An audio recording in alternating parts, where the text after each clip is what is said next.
Welcome back. CNBC आवाज पर आप देख रहे हैं property Guru presented by signature global. और अब हम आपको लेकर चलते हैं गुरुग्राम, जहां पर सिग्नेचर ग्लोबल के इंटीग्रेटेड टाउनशिप SGSPR स्टेट पर हम पहुंचे। जायजा लेते हैं मॉडर्न लाइफस्टाइल और फिर भी ग्रीनरी के बीच बने इस SGSPR स्टेट के शानदार घरों का।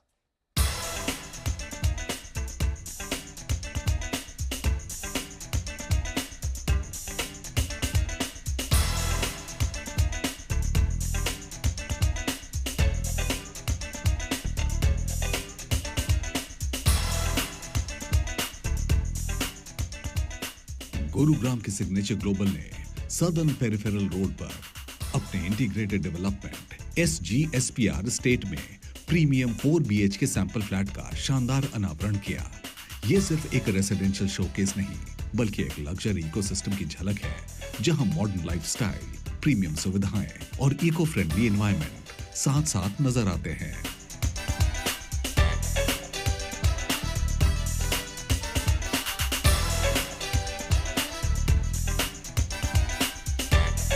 SGSPR स्टेट को मल्टीपल फेजेस में डेवलप किया जा रहा है। अब तक फेज 1 में टाइटेनियम SPR और फेज 2 में क्लोवरडेल SPR लॉन्च किए जा चुके हैं। दोनों प्रोजेक्ट्स अपनी वर्ल्ड क्लास एमिनिटीज और थॉटफुली डिजाइन्ड ग्रीन लैंडस्केप्स के लिए फेमस हैं।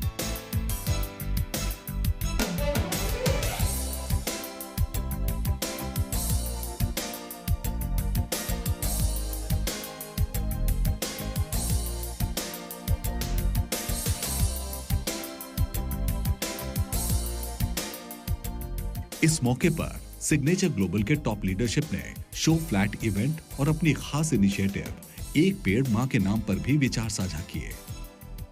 आज हम एक खास अवसर पे इकट्ठे हुए हैं, जो कि आज हमने एक सैंपल फ्लैट जो आज हमने बनाया उसको अनवील किया है, आज उसकी ओपनिंग की है। प्लस में एक मुहिम भी हमने एक स्टार्ट की है, जो हमारे भारत के 14वें राष्ट्रपति जो थे कल यहाँ आए थे, उन्होंने यहाँ पर एक पेड़ लगाया है, एक पेड़ माँ के नाम से एक मुहिम वो भी चलाई है। इसमें हर व्यक्ति, जो भी कोई कस्टमर है, कोई भी व्यक्ति से जो इस प्रोजेक्ट से जुड़ा हुआ है, कोई भी एक पेड़ अपनी माँ के नाम से, खुद के नाम से, जो भी उसमें एक पेड़ लगा के आज उसकी शुरुआत की गई है।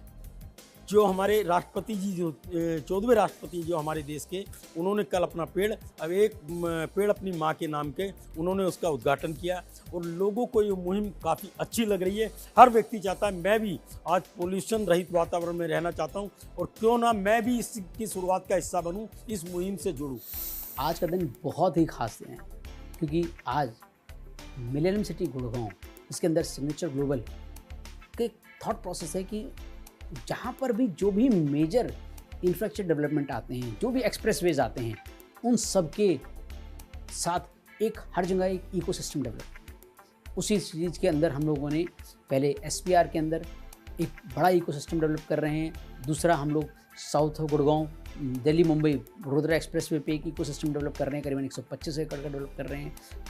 NH48 के ऊपर हम लोग करीबन 130 से 135 एकड़ का एक इकोसिस्टम और डेवलप कर रहे हैं। इसी सीरीज के तहत द्वारका एक्सप्रेसवे, जो आज एकदम एक स्टार परफॉर्मर की तरह सामने आ रहा है, वहाँ पर भी हम लोग एक इकोसिस्टम DXP एस्टेट के नाम से। आज तक हम कहते थे दिल्ली दूर है, नहीं, दिल्ली अब दूर नहीं। इस UR और द्वारका एक्सप्रेसवे के जुड़ने के बाद अब दिल्ली दूर नहीं।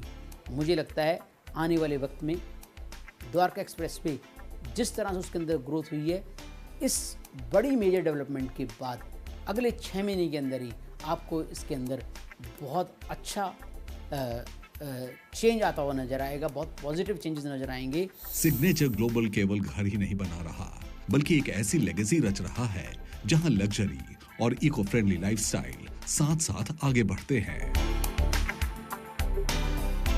चैनल पार्टनर्स ने भी इस अनवेलिंग की काफी सराहना की और सिग्नेचर ग्लोबल के प्रोजेक्ट्स पर अपनी प्रतिक्रिया दी।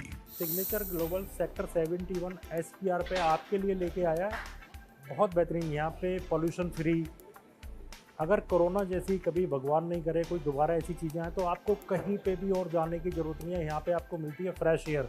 इसका रीज़न है कि बहुत बड़ी मात्रा में यहाँ पे ग्रीन पेड़ लगाए जा रहे हैं। और इको का बहुत ध्यान रखा जा रहा है कि हमें आगे इन्वायरमेंट को क्या करना है, कैसे करना है। तो एक बार आपसे रिक्वेस्ट है, आप एक बार हमारी साइट की विजिट ज़रूर करें। और दूसरा हमारा प्रोजेक्ट है सेक्टर 84 में, ये यहाँ पे ट्विन टावर लेके आ रहे हैं, जिसको वो लोकेशन सूट करती है, वो जोड़ा हुआ है हमारा NPR से, SPR से, UAR से। तो वो पूरा 1 किलोवर डेल अलग प्रोजेक्ट है हमारा और 84 अलग प्रोजेक्ट है। तो दोनों के लिए कांटेक्ट करें, दोनों अलग अलग प्रोडक्ट हैं। आज जो सैंपल लॉन्च किया है उसके लिए मैं सबको बहुत बहुत बधाई देता हूँ। मैंने इस कंपनी के लिए पिछले 6 महीने में करीबन 135 करोड़ रुपए की सेल करी है। सबसे अच्छी बात यह है कि the entire sales team management is giving very good response, quick response and timely documentation for me and for my clients. They are very supportive, very cooperative. जहाँ तक बात है इस साइट की, titanium SPR is a prime location of Gurgaon, जो upcoming new Gurgaon बनने वाला है, जिसमें IT city part 2 global city आने वाले हैं। उसके लिए ये साइट बहुत ही परफेक्ट है। और जिस प्राइस रेंज में कंपनी ने प्रोडक्ट्स लॉन्च किए हैं, in comparison to other companies and other products, they are quite reasonable. Southern peripheral road आज गुरुग्राम का सबसे तेजी से उभरता ग्रोथ कॉरिडोर है, जहां 5 सालों में प्रॉपर्टी प्राइसेस 125% बढ़ी और 50,000 करोड़ रुपए से ज्यादा के प्रोजेक्ट्स लॉन्च हुए। NH48 Dwarka expressway, golf course road और आने वाले मेट्रो व ग्लोबल सिटी कनेक्टिविटी के साथ ये सच में हार्ट ऑफ गुरुग्राम है। SGSPR स्टेट लग्जरी लिविंग का नया मानक तय कर रहा है और बायर्स व इन्वेस्टर्स दोनों के लिए लॉन्ग टर्म वैल्यू दे रहा है।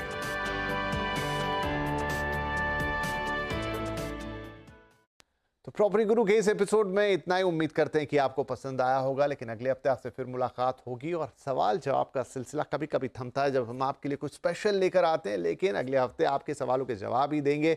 और आप हमें अपने सवाल pg@moneycontrol.com पर भेज सकते हैं। हमेशा की तरह अपना फ़ोन नंबर लिखना मत भूलिएगा, हम आपसे संपर्क कर लेंगे। तो इस हफ्ते के लिए इतना ही, अगले हफ्ते फिर मुलाकात होगी। तब तक के लिए नमस्कार।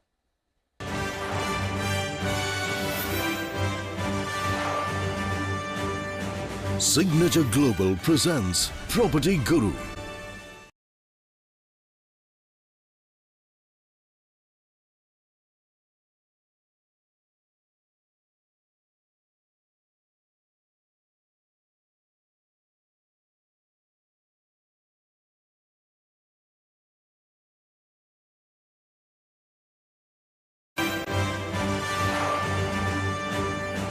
Signature Global presents Property Guru.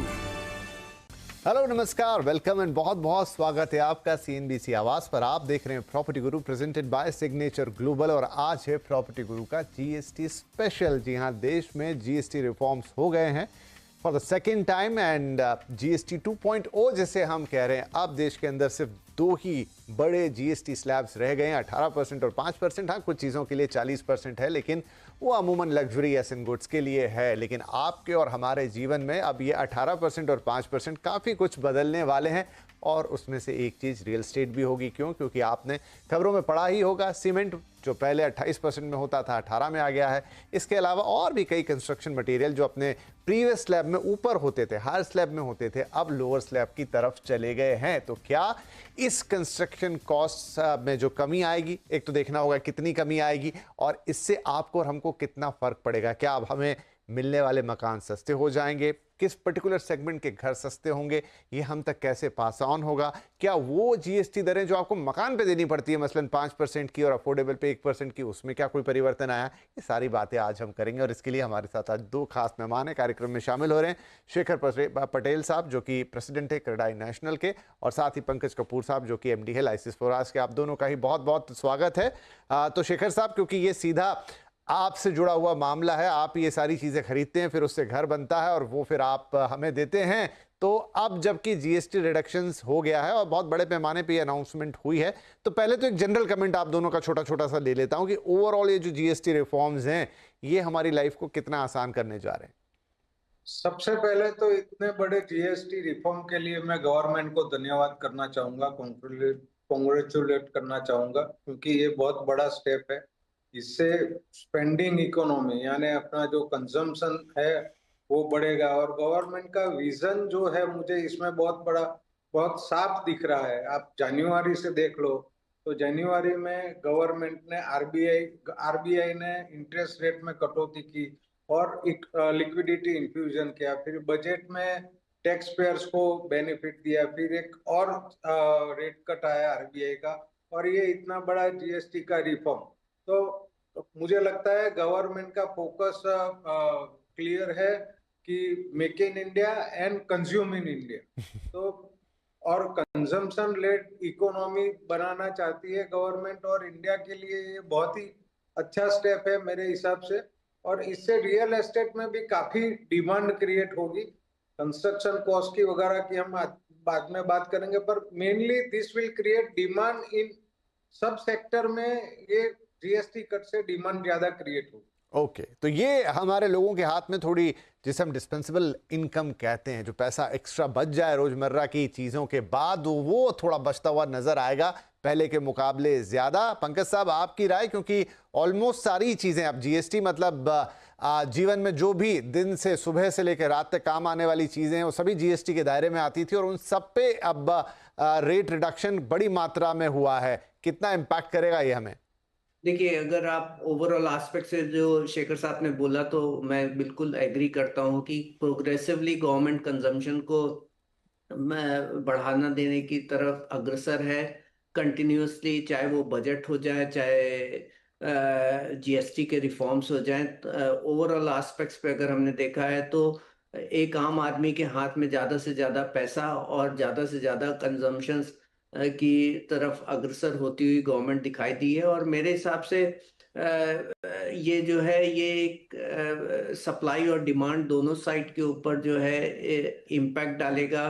Construction cost में जो आपका रिडक्शंस होएगा वो तो बात है ही है, साथ में जो अफोर्डेबल हाउसिंग में जहाँ पे सप्लाई साइड थोड़ा सा स्लो डाउन दिखाई दिया, टायर 2 टायर 3 सिटीज में उस तरीके की ग्रोथ नहीं दिखाई थी।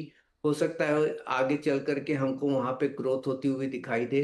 तो ओवरऑल एस्पेक्ट्स में मुझे ये बड़ा ही फॉरवर्ड लुकिंग और ग्रोथ ओरिएंटेड अप्रोच दिखाई दे रही है गवर्नमेंट की तरफ से। Forward looking, growth oriented. आपके हमारे पास थोड़े से एक्स्ट्रा पैसे आएंगे, वो पैसे हम कंजम्पशन में लगाएंगे, और वैसे भी ये उन सारी चीज़ों पे हो रहा है जो आप ऑलरेडी कंज्यूम करते हैं। ये एक्स्ट्रा कंजम्पशन तो अलग बात हो गई, लेकिन ऑलरेडी जिन चीज़ों को आप कंज्यूम करते हैं अब वही सस्ती हो रही हैं, अपने पहले स्लैब से नीचे के स्लैब में आ रही हैं। तो इनफैक्ट वो बचत वाला पोर्शन, वो जो एक्स्ट्रा मनी वाला पोर्शन है, वो बढ़ता हुआ नजर आएगा और उसका इंपैक्ट ओवरऑल इकोनॉमी में दिखेगा। ये बात हो गई मोटे तौर पे जीएसटी की ओवरऑल। नाउ शेखर साहब, coming to the real estate, अब देखिए सीमेंट सबसे ज्यादा चर्चा वाली चीज है कि 28% पे थी, अब 18% पर आ गई। सबसे बड़ा रॉ मटेरियल है जो बिल्डिंग में लगता है। उसके अलावा हम देख रहे हैं कि रेती, ईंटें और भी फ्लाई ऐश वगैरह सबके जो पहले वाले स्लैब थे, आप ज़्यादा बता पाएंगे, वो कम हुए हैं और बहुत सारा मटेरियल लगता है। आई थिंक 1000 से ज़्यादा डिफरेंट मटेरियल होंगे जो बिल्डिंग बनाने में लगते हैं। कितना इम्पैक्ट अब आप कॉस्ट पे देख रहे हैं जो कम होती हुई नजर आएगी?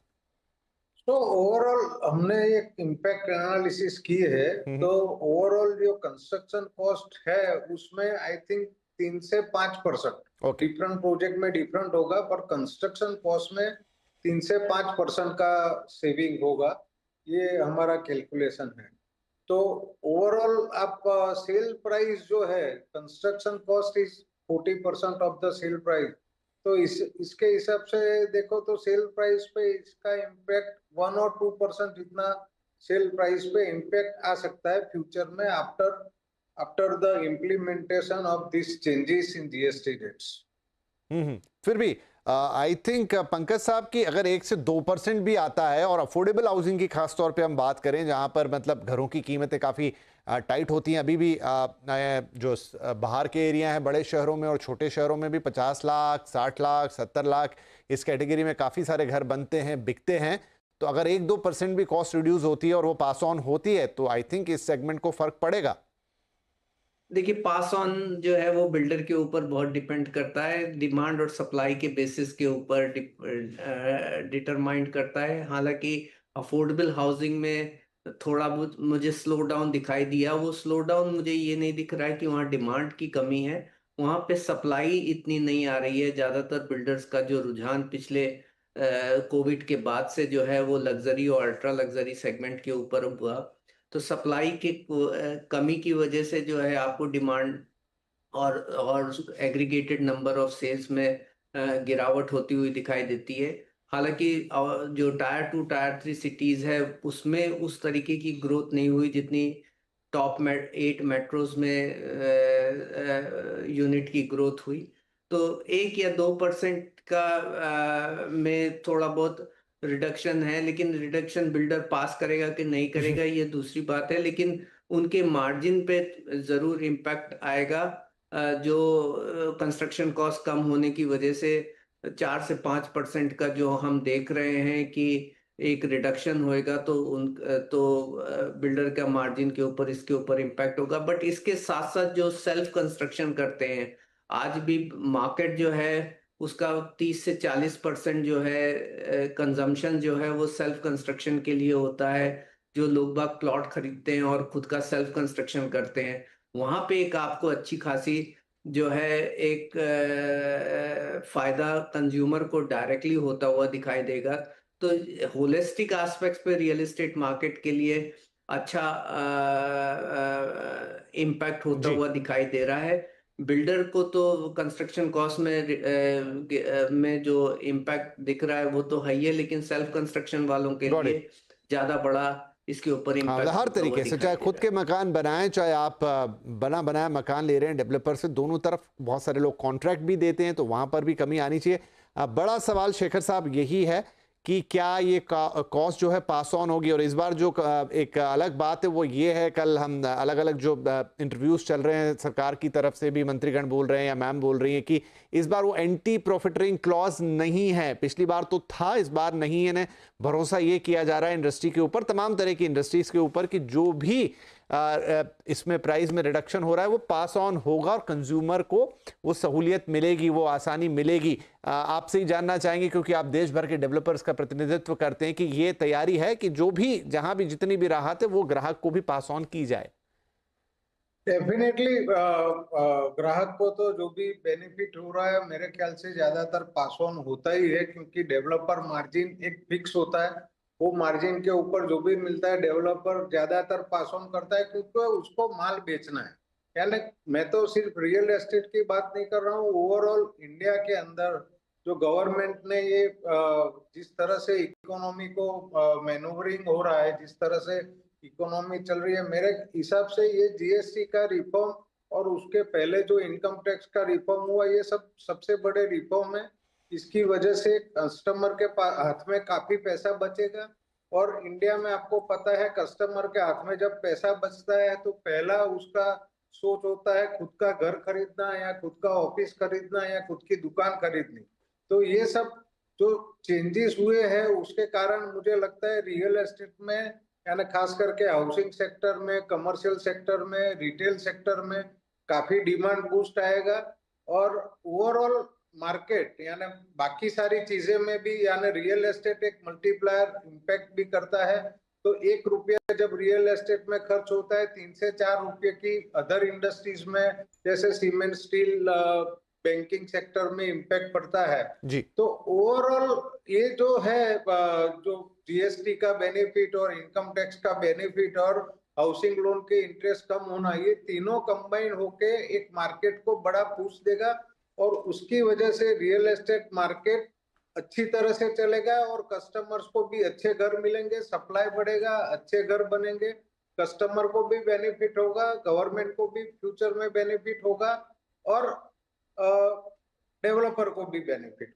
राइट। लेकिन हम सभी दर्शक और मैं भी आपसे ये सुनना चाहूंगा, हालांकि आपने वो एक लाइन में बोला कि वो पास ऑन होगा ना, वो लोगों को बेनिफिट मिलेगा। डेफिनेटली होगा। ठीक है, ये अच्छी बात है जो शेखर भाई कह रहे हैं। तो पंकज साहब देखिए, सही बात है, अब वो एक बिजनेस की ही बात है, तो अब तो बहुत चीजें बदल गई। अब वो पहले जैसा मामला नहीं रहा, अब सेल्स पे फोकस होता है, कॉम्पिटिशन स्ट्रांग है, रेरा है, तमाम चीजें हैं। तो वो अपने आप 10 टू ऐसा रहता है कि हम जो भी बेस्ट ऑफर कर सके वो करें, और इसीलिए सरकार ने कल एक्सप्लेन भी किया कि उन्होंने इस बार एंटी प्रॉफिटरिंग क्लॉज उसमें नहीं रखा है। वो मान रहे हैं कि अभी जिस तरह की इकोनॉमी है उसको जिस तरह से बूस्ट मिलने की कोशिश है तो लोग ऑटोमेटिकली उसको पास करेंगे ताकि सेल्स फिगर बढ़े आए। एक चीज मैं पंकज जी आपसे पूछूंगा, अभी आपने शुरू में एक सिनेरियो जरूर बताया हमको कि मेजॉरिटी में थोड़ी लग्जरी ज्यादा बन रही है वो डिमांड सप्लाई के हिसाब से, लेकिन हाँ बिल्कुल 80% डिमांड तो अभी भी छोटे मध्यम लेवल के घरों की होती है, मिडिल से लोअर इनकम ग्रुप की होती है। लेकिन अब जबकि इनकम टैक्स का जैसा शेखर जी कह रहे हैं वो फायदा प्लस जीएसटी का फायदा, यानी एक अच्छा खासा बचत एक आदमी के हाथ में तो आएगी। हम माने कि तब वहां से जो डिमांड साइड है वो भी ऊपर उठेगी, सप्लाई साइड ठीक है उसकी एक अपनी अलग चीजें हैं, लेकिन डिमांड साइड पे भी अब चीजें आगे आएंगी और हम देखेंगे कि अफोर्डेबल हाउसिंग में और ज्यादा घर में भी बहुत सारे डेवलपर हैं जो वहीं काम करना चाहें तो वो डिमांड एक्चुअल डिमांड में कन्वर्ट होती हुई दिखाई देगी। देखिए, मुझे डिमांड साइड पे इतना कंसर्न नहीं दिख रहा है, क्योंकि डिमांड आज भी हम हाउसिंग शॉर्टेज पे हैं, आज भी हमको ज़्यादा से ज़्यादा घर की ज़रूरत है, अफोर्डेबल हाउसिंग में से ज़्यादा घरों की ज़रूरत है।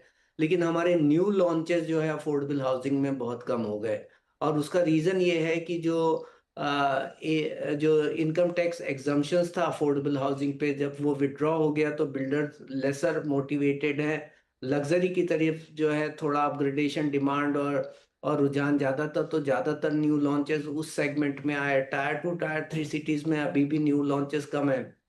तो ग्रोथ आपकी डिमांड की जो कंजम्पशंस होगा वो तभी होगा जब वहां पे सप्लाई आएगी। तो मेरे हिसाब से सप्लाई साइड जो इंटरवेंशंस गवर्नमेंट को करना है, specially bringing back the tax exemptions for affordable housing, जब तक वो नहीं होगा तब तक मुझे ज़्यादा जो है ग्रोथ वहां पे होती हुई अभी तक जो है दिखाई नहीं दी।